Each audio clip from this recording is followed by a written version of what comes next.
Galera, em relação a entre direita e esquerda, né? Eu como votei no Ciro Gomes, né? Então eu não sou nem direita nem esquerda, por mais que o Ciro Gomes represente mais a esquerda. Na verdade, galera, a galera da esquerda que defende o Lula se esquece de uma coisa. O Lula em si, eu admiro o Lula como sendo um bom presidente. Mas o problema não era o Lula, o problema é o PT. O PT é sujo igual o pau de galinheiro. Ponto. As intrigas que a direita faz contra o Lula, na verdade erram o alvo, porque o alvo não é o Lula. O alvo tinha que ser o PT.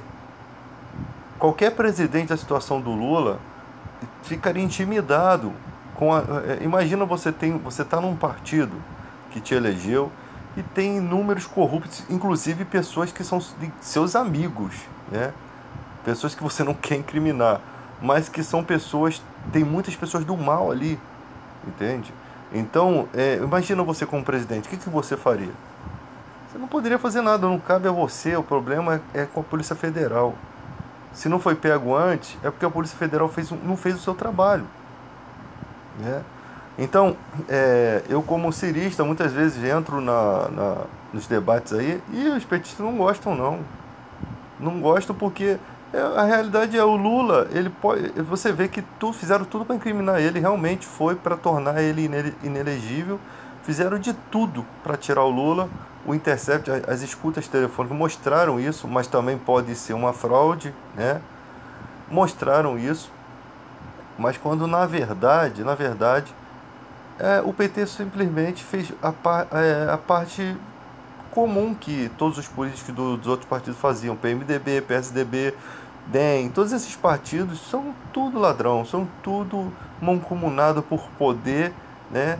E no poder eles conseguem viver anos e anos da política, sugando o nosso país, travando as leis, né, as coisas boas para a população. E você vê que eles conseguem fazer várias propagandas. Eu lembro que o Temer já fazia propaganda, o PSD, o MDB, né, o que é o PMDB, já fazia propaganda na televisão quando quando a Dilma estava caindo.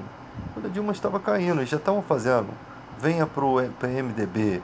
Tá, eles já estavam preparando o esquema, tá? A Dilma não foi uma má presidenta, não. Eu acho que foi injusto o impeachment dela, foi muito injusto. Até porque você vê o Bolsonaro cagando na Constituição aí, falando um monte de coisa, fazendo um monte de coisa errada e não sofre impeachment, né? Inclusive esse negócio das máscaras aí, que ele não usa máscara no meio da multidão, já era para ser motivo de impeachment, tá? Então, fora outras coisas, é homenagem a torturador que foi condenado pela justiça brasileira, é afrontar as instituições, tudo isso é digno de impeachment. A Dilma simplesmente nem se sabe se foi realmente pedalada fiscal, nem se sabe se a responsabilidade cabia a ela, mas queriam tanto tirar ela e as pessoas, os safados corruptos aproveitaram a ira do povo, né, da maioria aí e fizeram toda essa treta aí que já foi descoberta, né? Pode ser algo mentiroso ou não, mas possivelmente estava bem notório de que estavam tentando forçar muito a barra para prender o Lula, estavam tentando incriminar ele por ser dono disso, dono daquilo. Eles queriam de alguma forma responsabilizar o Lula de alguma coisa. E o Lula bem sabia que isso ia acontecer. Tá? O Lula não é bobo, não. O Lula é o cara que fez a primeira greve, o cara que é da antiga, o cara já tá calejado, entende? Ele é macaco velho, ele não é bobo. Então ele não ia se sujar, cara. Mas só que tentaram de todas as formas incriminar ele. Até hoje não consegue provar as coisas direito. Ele tem processos, sim, com alguns problemas, sim. Tem processos que realmente, fora esse triplex, esse sítio, ele tem outros processos. Isso é realidade. Tem petista que não gosta de ouvir a realidade, né? Fica defendendo, não, defende o que é cabível à defesa, não o indefensável. Então, e nós que somos eleitores do Ciro, ficamos observando isso tudo. Porque as pessoas culpam o Ciro Gomes de quê? Qual- Quando alguém vem argumentar contra o Ciro Gomes, nós vemos logo que são preconceitos. Lógico, logo que é porque o cara não gosta do Ciro. Simplesmente é isso. Não gosta do Ciro e não tem motivo por não gostar, né? Ah, porque ele trabalhou com o PT, como se você é um funcionário evangélico da fábrica de cerveja ou da fábrica de cachaça. Você, por ser evangélico, não pode trabalhar na fábrica de cachaça? Ou você vai ficar desempregado? Sabe? Então, cara, sem contar que a cachaça muita gente gosta, o problema da cachaça não é nem a cachaça em si. O problema é os outros se embriagar dela. Se você comer açúcar e se embriagar de açúcar, você morre. Se você comer sal e se embriagar de sal, você vai morrer. Tudo que em excesso faz mal. Mas tem gente que consegue dosar a vida de uma forma que não faz mal. Então o problema não está na substância, cara. Está na pessoa que vai fazer o uso dela. Entende? Então nós estamos numa era de pessoas bitoladas que não compreendem esse tipo de coisa. Nós vemos aí, contra o Ciro Gomes não há nada que pese na carreira dele. Não há nada. Não há nada que pese. O cara é intelectual, o cara fala coisas, o cara vai em vários debates, roda viva. O cara mostra que tem conhecimento de sobra de economia, sabe? Tem uma formação, não precisa falsificar diploma de Harvard, porque ele tem. Então o cara não. Você vê um montão de gente, Wilson Witzel, teve aquela outra bióloga lá, todo mundo falsificando, o próprio ministro do Bolsonaro falsificando o diploma de Harvard, porque isso é importante para eles têm que ter isso, mas eles não querem trabalhar por isso, né? O Ciro tem autêntico. E o povo não dá crédito à verdade. O que acontece no nosso país é o seguinte: as pessoas pensam assim, pô, mas se o Ciro é tão bom, por que até hoje ele não foi presidente? Entenda como é que é analisada a política. Se você é um cara eloquente, que não tem poder político, você não precisa ser combatido. Como o Enéas. O Enéas não precisava ser combatido porque ele não tinha força política. Por mais que as coisas que ele falasse em 97, 98% fosse algo real e verdadeiro, você não tem público-alvo, você não tem uma população inteligente, intelectual que consegue compreender. Você tem um monte de gente manipulada, porque nós vivemos num país que a educação foi totalmente degradada por muito tempo. E a política faz isso. Ela mantém em sujeição a humanidade, ela mantém em sujeição a população.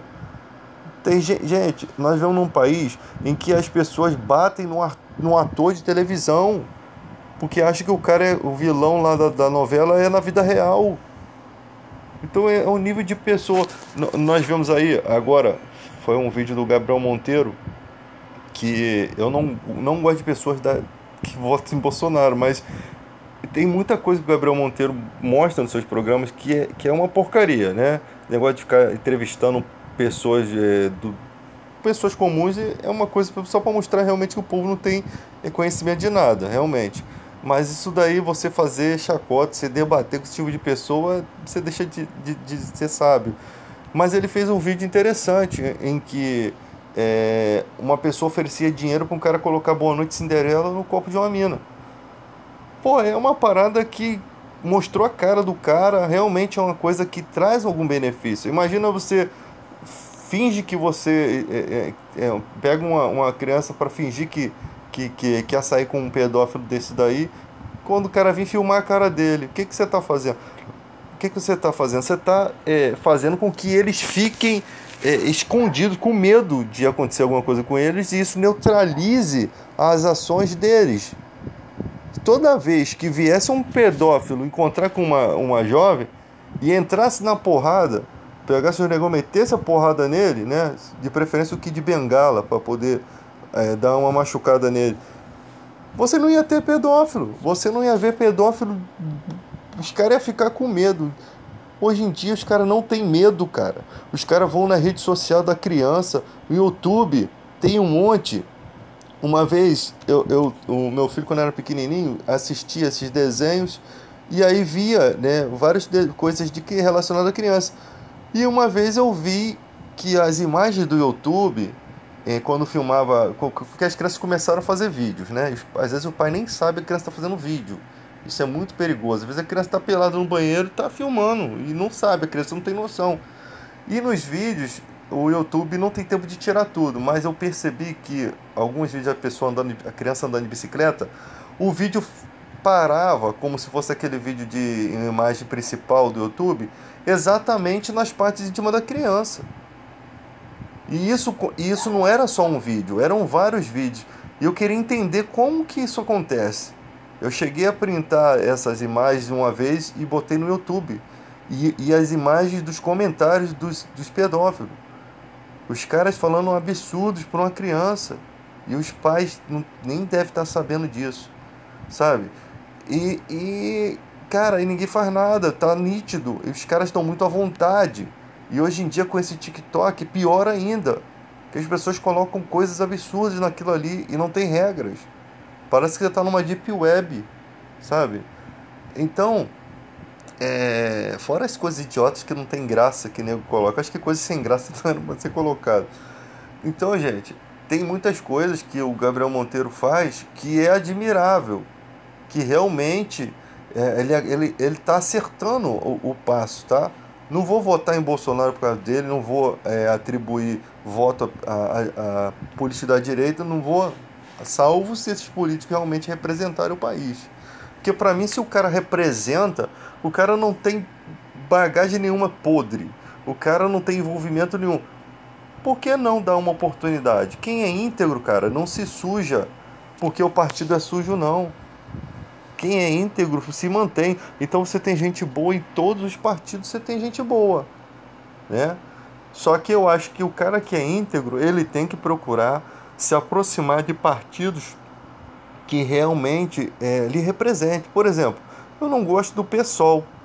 Como é que o cara vota no Ciro, é do partido de esquerda, e não gosta do PSOL? Simplesmente eu não gosto do PSOL, não só tem alguns personagens do PSOL que eu admiro. Professor Tarcísio, sabe? É um cara que eu admiro. Até o que muita gente não gosta é o Freixo. É um cara corajoso. Eu admiro. Algumas coisas que o Freixo fala é verdade. Mas o partido em si, o PSOL, eu não gosto. Eu não gosto. É um partido que ele realmente ele defende bandido. Realmente tem essa questão de defender pessoas. Tipo, mostrar o justiceiro para aqueles oprimidos, sabe? Não, tem coisas que você não pode ultrapassar certos limites, entendeu?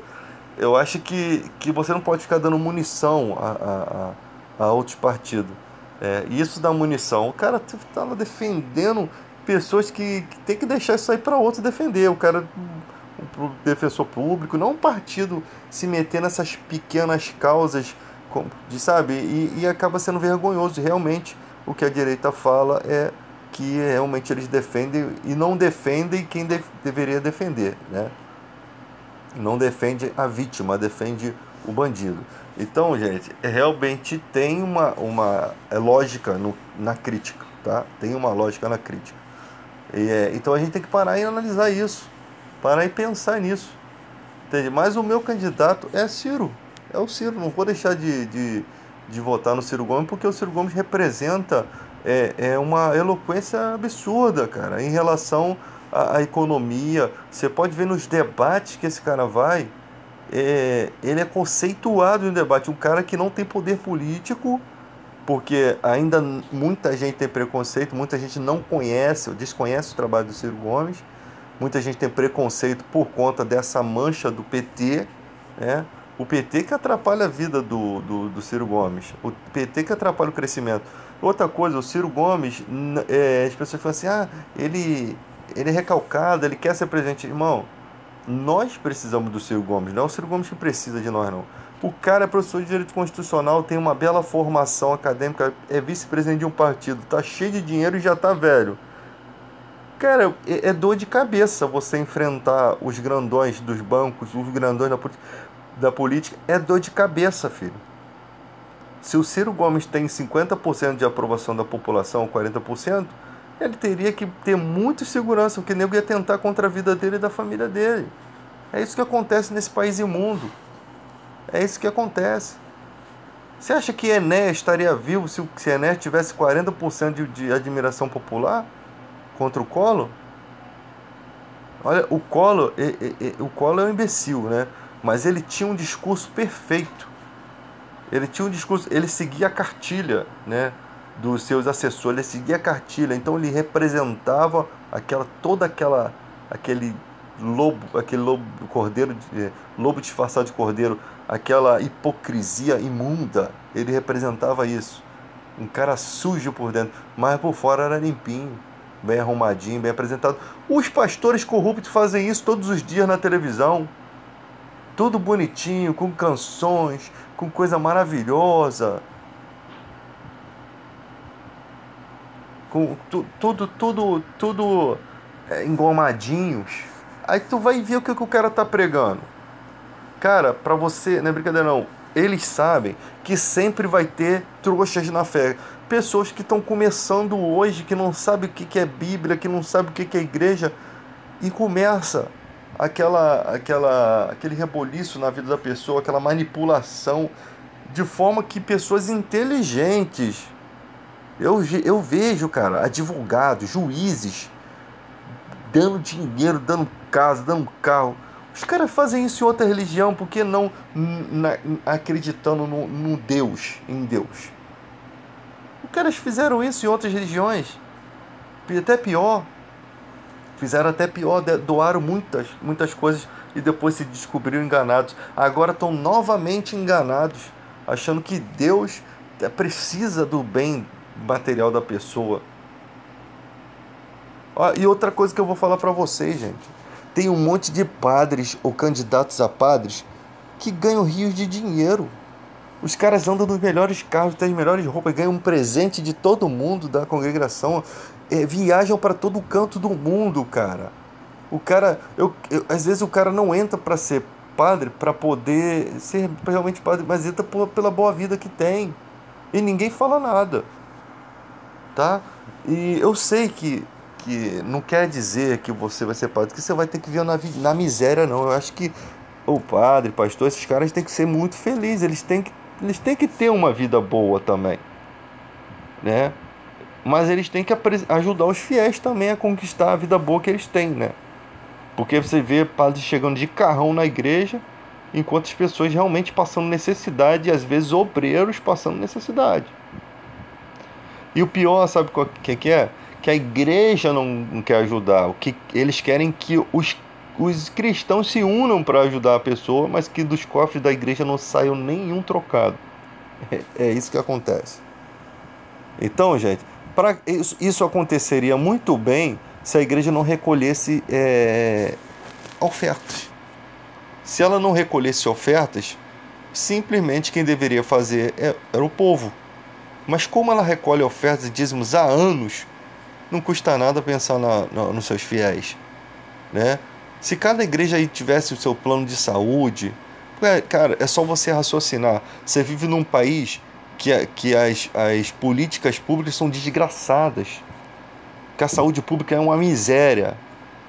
Então, se as igrejas, cada uma cuidasse do seu rebanho, cuidasse da saúde emocional, da saúde financeira, da saúde, da saúde mesmo, física. Se cada um cuidasse, cara, com certeza o mundo seria melhor. Aí você precisava se unir para ajudar aquelas pessoas que estão fora da igreja. Pessoas que moram em área de risco. Você vê que a casa do cara vai cair na próxima chuva. Mas não, nós vamos lá fazer um culto na casa dele. Porque Deus vai fazer com que os anjos fiquem segurando ali aquelas colunas da casa, aquela madeira que está debaixo da casa, para não cair. Fé sem obra é morta, miseráveis. Fé sem obra é morta. Não adianta vocês ficarem orando quando é para fazer. Quando que esse povo não lê a Bíblia? Quando é para fazer, não é para orar, é para fazer. Depois ora para agradecer a Deus. Sempre foi assim na Bíblia. Hoje em dia é o poste que está mijando no cachorro. É o rabo que está balançando o cachorro. Não é... Tá tudo bagunçado isso aqui. Poste mija no cachorro. É complicado, cara. É muito difícil. E as pessoas não entendem, cara. Não entendem. Você chega na internet, tem um cara para explicar quem foi o besouro que Jesus pisou, né? Ele explica tudo. Já sabe até o desenho que Jesus estava fazendo no chão. Eles sabem tudo, mas para que todo esse conhecimento? Se ele vai ser útil para quê? Qual é a utilidade? A Bíblia tem que buscar o lado prático. As pessoas cristãs têm que buscar o lado da fé prática. Aí você vai para a prática. Os caras querem fazer carnaval gospel. Cara, eu tipo assim, beleza. Faça o carnaval gospel. Tipo, não vai fazer diferença assim, não vai prejudicar em nada. Você não vai estar cantando música do mundo, beleza. Mas isso qual é o resultado? Eu quero ver o resultado. Eu quero ver o resultado disso. Eu acho que a gente não precisa ir. A igreja não precisa se moldar aos moldes do mundo. O negócio é o seguinte: a igreja é essa daqui. Assim. É canção, é reunião, é dessa forma. Quer vir? Vem. Não quer vir? Que se dane. Fique por aí. Jesus nunca chamou saudade de verão, não. Jesus nunca fez questão, vocês querem vir? Vem. Só vai ficar quem realmente deseja ficar. Quem não quiser ficar está convidado a sair. É exatamente isso. Sabe? Igreja é assim. Porque é você que precisa da igreja, não é a igreja que precisa de você, não. Sabe? É a pessoa que precisa da igreja. Precisa que a igreja seja mantida. É ela que precisa. E o amor que elas têm por Deus reflete nisso, de manter a obra. Agora, manter a obra não quer dizer que você vai ter que dar tudo dentro da sua casa, ou que você vai ter que ficar fazendo sacrifício a vida toda, ou você, sabe, é umas babaquices, é umas bobeiras. Isso me irrita. O povo tá na era digital, cara, na era da informação. Já era para estar acordado dessa imbecilidade toda. É muita imbecilidade, eu fico observando, é muita idiotice. Pessoas que ainda pensam que Deus quer que ela venda as coisas de dentro da casa dela para dar para a igreja. Que pensamento doido! Você tem que viver, participar dos frutos do trabalhador, tem que ser o primeiro a participar dos frutos. Você tem que viver bem. Você tem que ter vida com abundância. Não é para mostrar para os outros a sua fé, porque isso não mostra a sua fé, não. Porque tem um montão de rico que não tem fé nenhuma e tem tudo. Não é isso que vai mostrar a sua fé. O que vai mostrar a sua fé é seu comportamento, é sua atitude, é sua generosidade. É você acolher quando todo mundo abandona, é você socorrer quando todo mundo abandona. Isso que vai mostrar o tamanho da sua fé. É as obras que você faz, as coisas que você pratica. Mas o povo não, acha que, não, eu tenho um carrão, eu tenho um dinheirão, eu tenho um relojão, eu sou universal. É isso que eles acham. O pastor mesmo fala, você vai arrebentar a boca do balão. Que coisa ridícula para se dizer numa igreja, você vai arrebentar. Ninguém arrebenta nada, só arrebenta é a cara. Quem arrebenta é Jesus Cristo. Quem faz tudo é Deus. Sabe, as igrejas viraram palestra motivacional. Elas até ajudam nessa motivação, mas elas querem algo em troca dessa ajuda. São palestras motivacionais, como qualquer outra aí. Esse cara é empresário e tá lá para baixo, aí pô, alguém dá uma injeção de ânimo, o cara cria uma confiança naquilo que ele já realmente é, dá uma estagnada porque a condição psicológica dele tava decaída, deu uma levantada, pronto. Aí a gratidão do cara vai estar sempre ali. Só que o palestrante só ganha aquele dinheiro ali. A igreja quer ganhar a vida toda o dinheiro do cara. É um investimento muito melhor, porque é a longo prazo, né? Então a gente sabe muito bem como é que funciona isso. A gente entende muito bem, tá? As picaretagens que tem. Ninguém pode ir para a igreja mais sem dinheiro? Porque se você vê todo mundo dando dinheiro, onde fica aquele cidadão que não tem condições? Envergonhado.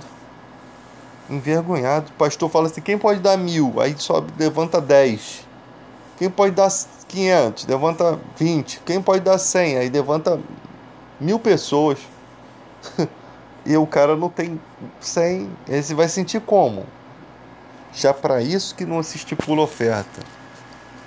Oferta. A palavra oferta, cara. Ofertar. Você não precisa. Você pode ofertar qualquer coisa para alguém. Você pode ofertar uma cesta básica para alguém. Você não diz quanto que é. Você não tem que levar a nota do Guanabara para dizer quanto que foi. É oferta. Aquilo que sai do coração. Aquilo que propõe no coração. Né? Vai lá com alegria e deposita aquilo que você acha que é certo, pouco, sendo pouco ou ruim, Deus vai te mostrar com o tempo se você, o Espírito Santo vai mostrar para você se você está sendo pão duro, ou se você está sendo generoso, ou se você está sendo muito generoso, além de tão generoso de tirar da tua família. Você tem que ter um equilíbrio. Tem, tem gente que está doente, precisa de usar o dinheiro para poder cuidar de comprar remédio, mas não, prefere dar o dízimo. Irmão, se você está doente, use o dinheiro para cuidar da sua saúde. A igreja não vai sair do lugar, a igreja não vai perecer por conta de uma pessoa que está doente. Além de você gastar o dinheiro do dízimo, a igreja poderia vir e ainda te ajudar com os outros dízimos. Se o dinheiro que você tem não dá para comprar os seus medicamentos, mas a pessoa não entende, não, a minha fé. Gente, isso é tolice. Isso já é tolice. Deus não é macabro, esse Deus carrasco que as pessoas forjaram no seu pensamento. Ah, se eu não der. Pô, aí o cara deixa de dar o dízimo um dia, aí na outra semana acontece uma coisa ruim de repente. Um carro do cara é roubado, ele já começa a ligar uma coisa com a outra, aí fica esse misticismo. Eu queria ver se você deixasse de dar o dízimo e você ganhasse na loteria. O que você ia pensar? Você ganhasse aí no algum rio de prêmio, o que você ia pensar? Sabe, porque o pensamento invertido, o contraditório, ninguém pensa, né? Infelizmente, essa é esse é o tipo de caminho que nós vemos aí. Na questão política, não adianta o cara ser eloquente, não adianta o cara pregar para um povo que não compreende o que está sendo falado, mas que vê tudo com um olhar de preconceito. Agora, quando vem os idiotas que mostram um discurso totalmente absurdo, mas que é um discurso planejado, porque os filhos das trevas são mais hábeis do que o da luz. Eles são mais espertinhos, eles são mais malandrinhos. Então eles sabem o que é um discurso que vai empolgar as pessoas, né? Eles experimentam, eles são especialistas nisso. Tem muita gente ali, sabe? E quando eles querem forçar a barra, eles começam a transformar mentiras em realidade. Pegam meias verdades, vão juntando, montando um Photoshop para que se aquela imagem pareça uma verdade. E ali muita gente começa, porque o intuito da política é o quê? É fazer aquela impressão em massa. Porque sabe que depois que você conquista a confiança, depois que a pessoa demonstra confiança, esse cara tá falando a verdade. Pegou admiração, o cara vai no embalo. Daqui a pouco, maluco, começa a vir pessoas mais inteligentes que pesquisam, isso aqui é fake news, isso aqui é fake news, isso aqui é fake news, mas o cara já está apegado ao ídolo dele, já está apegado, porque aquilo que ele queria que fosse verdade faz parte do intelecto dele. Então, a mentira dentro da mente dessas pessoas passa a ser uma realidade, passa a ser verdade, de forma que ela não... que você fala, irmão, isso é mentira. Não, não é mentira. O kit gay é mentira. Mas todo mundo acreditava, ou tem gente que até hoje acredita piamente que é verdade. Não, não, é verdade. E tem gente que fala que até tem, que até recebeu, o filho recebeu na escola. Aí quando você pede para comprovar, não tem. Mas ela criou aquilo na mente, cara. Cauterizou. É exatamente o que os pastores corruptos fazem. É a mesma estratégia. Porque sabe que o povo brasileiro é um pouco atrasado nesse modo de ver as coisas. Nós temos que ser mais desconfiado, cara. A Bíblia mesmo fala, sondai os espíritos. Na própria questão bíblica, você tem que sondar. Deus manda você examinar, você refletir sobre aquilo e comparar com a Bíblia. Por quê? Há muitos falsos profetas. Na política também, há muita gente falsa. Então tudo tem que ser analisado, até a Bíblia. Não é. Tem gente que fala, aceita qualquer coisa, profecias, aceita qualquer coisa que jogam nessas pessoas. O que eu vi de mulheres grávidas na igreja que vinham chorando para o pastor dizendo que alguém profetizou que o filho dela ia morrer, que ela ia morrer na mesa de parto, não está na conta. É um monte de gente. Que aí você tem que cuidar daquela pessoa chegar. Mas quem falou isso? Não sei. Uma pessoa me parou na rua e falou que eu ia morrer na mesa de cirurgia. Tem gente maluca, usada pelo diabo, que bota na mente que aquilo é uma profecia, criou aquilo, né? E tem um monte de gente, uma porrada de gente retardada. Que toda hora quer profetizar, quer se mostrar espiritual, né?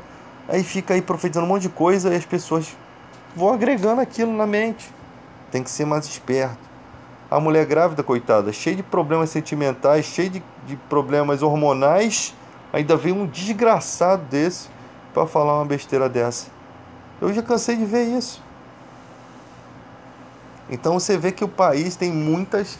O que tem de gente procurando psicólogo, e fora outros estão procurando psiquiatra mesmo, que já tá brabo, porque psiquiatra já é a pessoa que realmente tem um problema físico, né? O cara tem realmente problema na mente mesmo.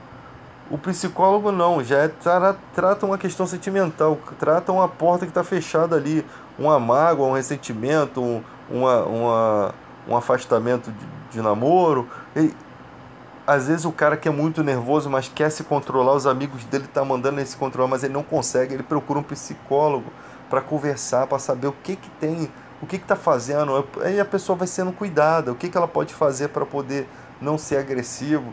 Eu vejo, eu compreendo isso.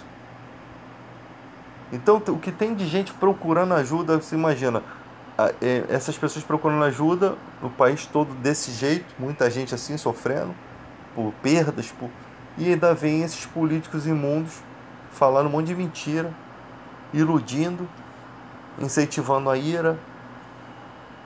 É isso que está acontecendo no nosso país.